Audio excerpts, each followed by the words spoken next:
अगला टॉपिक है हमारा ऑटो ट्रांसफार्मर्स। ठीक, क्यों यूज़ होता है, कहाँ यूज़ होता है, ये सारी चीज़ें हम देखेंगे इसमें। ठीक, तो देखिए आपका ऑटो ट्रांसफार्मर बनता कैसे है। आपके सामने यहाँ बना हुआ है single phase step down auto transformer. कोई भी जो आपका टू वाइंडिंग ट्रांसफार्मर है उनकी ऊपर की और नीचे की वाइंडिंग्स को आप मिला दीजिए तो आपको एक ऑटो ट्रांसफार्मर ऑब्टेन हो सकता है। कहने का क्या मतलब है,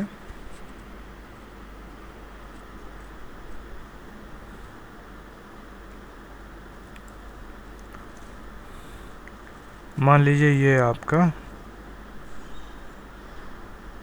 ट्रांसफार्मर 1 था, ये आपका ट्रांसफार्मर 2 था। ठीक, तो ये क्या हम बोलते हैं, प्राइमरी V1, ये है आपका है V2, ये आपका सेकेंडरी है। ठीक, तो अगर आप इन दोनों को ज्वाइन कर दें, इस पॉइंट को और इस पॉइंट को, तो देखिए प्लस माइनस प्लस माइनस, तो यहाँ से आप चले माइनस माइनस, तो ये कैसा है, एडिटिव है। यहाँ मान लीजिए E1 है, यहाँ आपका E2 है। ठीक, तो जब ये दोनों को इक्वलेंट निकालेंगे तो E इक्वलेंट आपका कैसे आ जाएगा, E1 प्लस E2। ठीक, यानी दोनों EMF जुड़ गई आपकी। तो ऐसे ही हम ऑटो ट्रांसफार्मर बनाते हैं। ठीक, यहाँ डॉट लगा देते हैं, यहाँ डॉट लगा देते हैं और आपस में कनेक्शन करके हम टू वाइंडिंग ट्रांसफार्मर से अपना ऑटो ट्रांसफार्मर बना लेते हैं। ठीक, तो आपके सामने यहाँ ऑटो ट्रांसफार्मर बना हुआ भी है। देखिए अब इससे रिलेटेड कुछ चीज़ें हैं, क्या क्या चीज़ें हैं वो हम देखेंगे। तो पहली चीज़ जो नहीं चेंज होगी वो क्या होगी, इनपुट और आउटपुट पावर सेम होंगी। तो V1 I1 cos theta 1 equals to V2 I2 cos theta 2। ठीक, अभी हमने क्या माना कि पावर फैक्टर दोनों साइड के सेम है। ठीक, तो वहाँ से क्या आपका निकल के आ गया, V1 I1 equals to V2 I2। ठीक, ये क्यों इक्वल आए, क्योंकि आपने लीकेज इम्पीडेंस ये सारी चीज़ें नेगलेक्ट की हुई हैं। ठीक, तो V2 V1 I1 I2 के इक्वल आ गया। के क्या है आपका, टर्न रेशियो। ठीक, तो आप देखिए अगर आप ट्रांसफार्मर का वोल्ट एम्पियर निकालें और इनपुट वोल्ट एम्पियर देखें तो वो क्या आ जाएगा आपका 1 माइनस के टाइम्स। ठीक, तो कुछ चीज़ें हैं जो हम इसमें देखेंगे ऑटो ट्रांसफार्मर में, कि जो आपकी इंडक्टिव पावर ट्रांसफ़र होती है, ठीक, वो आपकी 1 माइनस के टाइम्स होती है। जो आपकी कंडक्टिव पावर होती है वो के टाइम्स आपकी इनपुट पावर के होती है। तो ये सारी चीज़ें काम आएंगी जब आप क्वेश्चन को सॉल्व करोगे। दूसरा चीज़ हमें क्या देखने को मिलता है कि जो सेविंग्स होती हैं कॉपर में, वो ज़्यादा देखने को मिलती है हमें किस में, ऑटो ट्रांसफार्मर में as compare to two winding transformer में। अब और क्या एडवांटेज है, देखिए वोल्टेज रेगुलेशन ऑटो ट्रांसफार्मर का ज़्यादा होता है एज़ कम्पेयर टू ये आपका टू वाइंडिंग ट्रांसफार्मर। ठीक, दूसरा एफिशिएंसी भी ज़्यादा है। क्यों ज़्यादा है वो सब हम देख लेते हैं।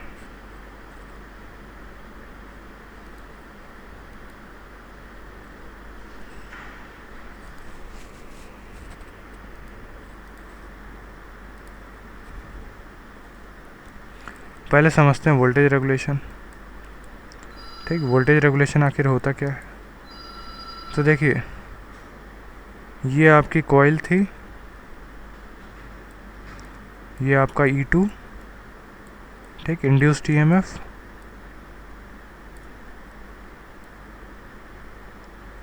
ये आपका रेजिस्टेंस, रिएक्टेंस,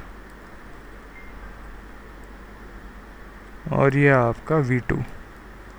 ठीक, तो V2 को हम क्या बोलते हैं, टर्मिनल वोल्टेज। E2 को हम क्या बोलते हैं, इंड्यूस्ड EMF। ये आपका R और X।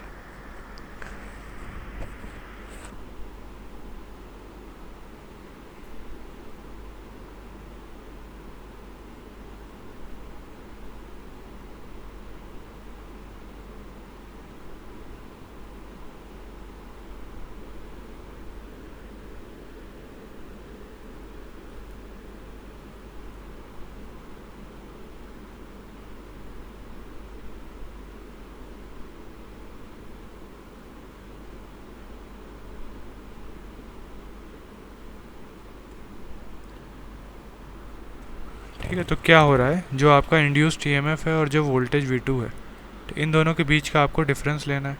तो ओरिजिनली होना क्या चाहिए, जितना आपका इंड्यूस्ड ईएमएफ हो वो सारा का सारा यहाँ पे हो जाए। ठीक, लेकिन असल में होता नहीं है। क्यों नहीं होता? क्योंकि यहाँ पे कुछ ड्रॉप आ जाता है, कोई करंट आई फ्लो होगी, उसकी वजह से ड्रॉप आएगा यहाँ पे। ठीक, तो हम क्या निकालते हैं कि E2 और V2 में कितना डिफरेंस है। ठीक, तो जितना कम होगा उतना ज़्यादा अच्छा होगा। तो इसी डिफरेंस को हम क्या बोलते हैं, वोल्टेज रेगुलेशन। ठीक, अगर आप परसेंटेज रेगुलेशन की बात करें तो हम इसे with respect to terminal voltage देख लेते हैं, वो कितना है आपका V2। तो यही आपको ध्यान रखना है वोल्टेज रेगुलेशन में, कि वोल्टेज रेगुलेशन जो हो जितना कम हो, यानी E2 की वैल्यू जो है जितनी V2 के पास हो, या फिर V2 की वैल्यू जितनी E2 के पास हो, उतना ही अच्छा आपका सिस्टम होगा। तो ऑटो ट्रांसफार्मर के केस में यही होता है, आपका जो आपका V2 होता है वो कम होता है एज़ कम्पेयर टू, डिफरेंस जो होता है वो कम होता है एज़ कम्पेयर टू E2 के। ठीक, तो आपका वोल्टेज रेगुलेशन इस केस में अच्छा होता है as compare to 2 winding transformer.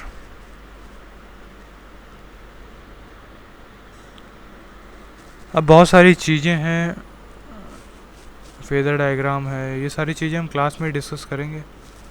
ठीक, मैं वहाँ पे आपको अच्छे से बता दूंगा। अभी तो ये एक ओवरव्यू दे रहा हूँ। तो देखिए, कुछ चीज़ें हैं जो हम कंपैरिजन करेंगे, जो आपको बार बार डिराइव तो नहीं करनी है, बस आपको याद रखने है। ठीक, तो देखिए, rating of KVA rating of auto transformer और KVA rating of 2 winding transformer. ठीक, ये क्या आ जाएगी आपकी, इक्वल्स टू आ जाएगी 1/1 माइनस के क्या है आपका turn ratio of auto transformer, V1/V2 या V2/V1, N1/N2, ये सब। ठीक, ये के की वैल्यू है। तो आप KVA rating of auto transformer कैसे निकालेंगे, primary input voltage V1, primary current I1। ठीक, उसी तरीके से ऑटो 2 वाइंडिंग के लिए भी primary voltage across AB into primary current across AB। देख लेते हैं।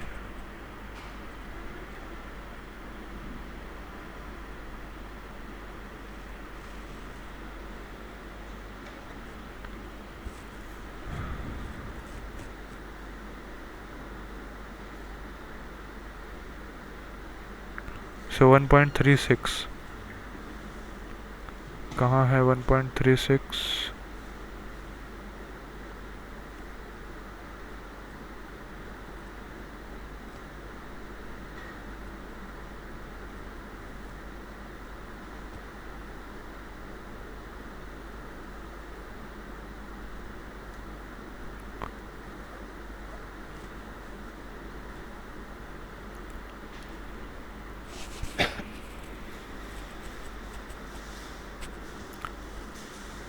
कोई बात नहीं। तो ये आपका आ गया V1/I1, ये आ गया आपका V1-V2 इंटू I1, आपने रखा, ये आपका आ गया 1 - K टाइम्स। ठीक, लॉसेस की बात करो तो लॉसेस आपका 1 - K टाइम्स आता है 2 वाइंडिंग ट्रांसफार्मर के। ठीक, impedance drop 1 - K times, voltage regulation 1 - K times, short circuit ratio 1/1 - K times. तो आपको क्या ध्यान रखना है, जो भी आपका ऑटो ट्रांसफार्मर है, इसमें अगर आप 2 वाइंडिंग के साथ कंपेयर कर रहे हैं तो आपकी KVA रेटिंग और शॉर्ट सर्किट रेशियो ये दोनों 1/1 - K टाइम्स होगा, बाकी सारे 1 - K टाइम्स होंगे। ठीक, किसके, 2 वाइंडिंग ट्रांसफार्मर के। तो बस आप इतना ध्यान रखिएगा। इतना ध्यान रखने के बाद आपको क्वेश्चन करने में बहुत आसानी हो जाएगी।